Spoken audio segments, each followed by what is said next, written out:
இந்த video click பண்ணி ஹிமியா சோம்குள்ளே வந்தால் உங்களுடைய வாழ்க்கை ரொம்ப சூப்பராக இருக்கணும்னு ப்ரே பண்ணிக்கிறேன்.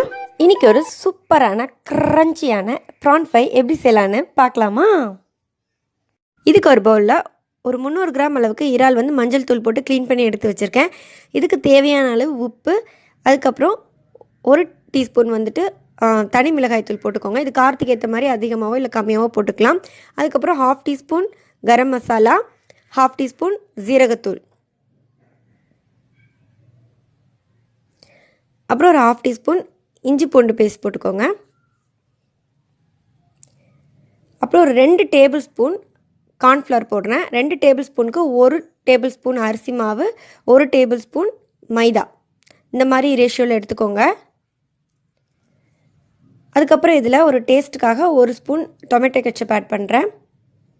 அப்புறம் ஒரு 1/2 லெமன் ஜூஸ் எடுத்து வச்சுருந்தேன், அதையும் இதில் ஆட் பண்ணிக்கிறேன். இதை நல்லா மிக்ஸ் பண்ணிக்கோங்க. இந்த லெமன் ஜூஸ் இது மிக்ஸ் பண்ணுறதுக்கு பத்தாது, ஸோ கொஞ்சோண்டு வாட்டர் ஊற்றி நல்லா மிக்ஸ் பண்ணிக்கோங்க.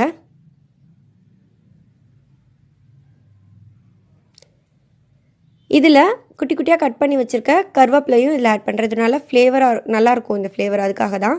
இதையும் மிக்ஸ் பண்ணிட்டு ஒரு 1/2 அன் ஹவர் ஊற வச்சுருங்க. அதுக்கப்புறம் கடாயில் ஆயில் ஹீட் பண்ணிவிட்டு இந்த ப்ரான்லாம் ஒன்று ஒன்றா போட்டு பொரிச்சு எடுத்துருங்க. இது கொஞ்சம் தள்ளி தள்ளி விட்டுருங்க, ஏன்னா எண்ணெய் ஒன்றோட ஒன்று சேர்ந்துக்கும். இப்போ நல்லா பொரிஞ்சதுக்கப்புறம் நல்லா உள்ளே நல்லா வெந்து வெளியே நல்லா கிறிஸ்பி ஆனதுக்கப்புறம் எடுத்துகிட்டு சர்வ் பண்ணுங்கள். சூப்பராக இருக்கும். இது தொக்கு மாதிரி வச்சா சாப்பிடாத பசங்க கூட இந்த மாதிரி செஞ்சு கொடுத்தா கண்டிப்பாக சாப்பிடுவாங்க. செம்ம டேஸ்ட்டாக இருக்கும். கண்டிப்பாக ட்ரை பண்ணி பாருங்கள். ட்ரை பண்ணிவிட்டு கமெண்ட்டில் எப்படி இருந்ததுன்னு சொல்லுங்கள். நம்ம சேனல் உள்ள போய் பிளேலிஸ்ட்டில் பார்த்தீங்கன்னா நான்வெஜ், வெஜ், அப்புறம் இன்னும் ட்ரிக்ஸ் எல்லாமே இருக்குது.